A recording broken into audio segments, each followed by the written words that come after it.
প্রশিক্ষিত মেরিন ফিশারিজের ক্যাডেটরা দেশের সুনীল অর্থনীতিতে অবদান রাখার মাধ্যমে দেশের আর্থসামাজিক উন্নয়নের নতুন দ্বার উন্মোচন করবে বলে আশা প্রকাশ করেছেন মৎস্য ও প্রাণী সম্পদ উপদেষ্টা ফরিদা আক্তার।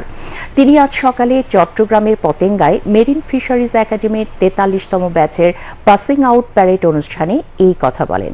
বিস্তারিত আমজাদ হোসেনের প্রতিবেদনে।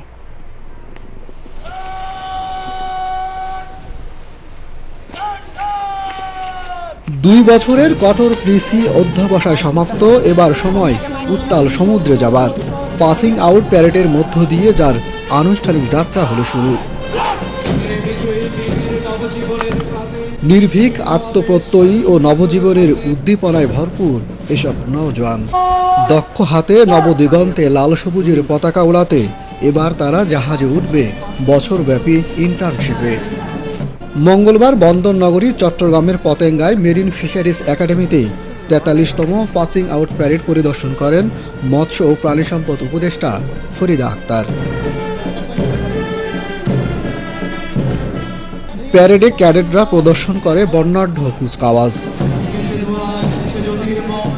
এ সময় একাডেমির বিভিন্ন ক্ষেত্রে সাফল্যের জন্য ৪ জন কৃতি ক্যাডেটকে সম্মাননা পদক তুলে দেন অনুষ্ঠানের প্রধান অতিথি। গত ৫১ বছর ধরে এই একাডেমি জাতিকে উপহার দিয়ে আসছে গভীর সমুদ্রে যোগ্য, দক্ষ ও অকুতোভয় কাণ্ডারি। তারই ধারাবাহিকতায় এবার ৪৩তম ব্যাচে ১০৬ জন ক্যাডেট পাসিং আউট করলেন।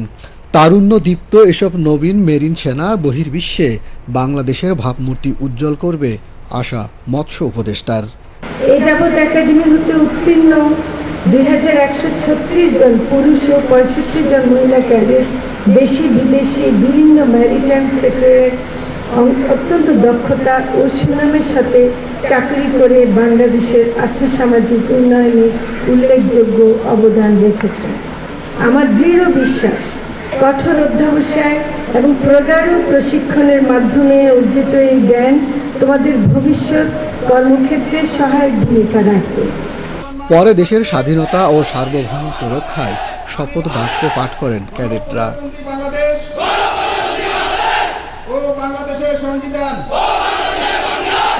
অংশ নেন দলীয় ফটো সেশনে। পাসিং আউট প্যারেড অনুষ্ঠানে উপস্থিত ছিলেন মৎস্য ও প্রাণী সম্পদ মন্ত্রণালয়ের সিনিয়র সচিব M A Akmal Hossain Azad, Chittagong marine fisheries একাডেমির অধ্যক্ষ ক্যাপ্টেন মোহাম্মদ হাসান সহ সংশ্লিষ্ট বিভিন্ন বিভাগের কর্মকর্তা ও অভিভাবকবৃন্দ। আমজাদ হোসেন, বাংলাদেশ টেলিভিশন, চট্টগ্রাম।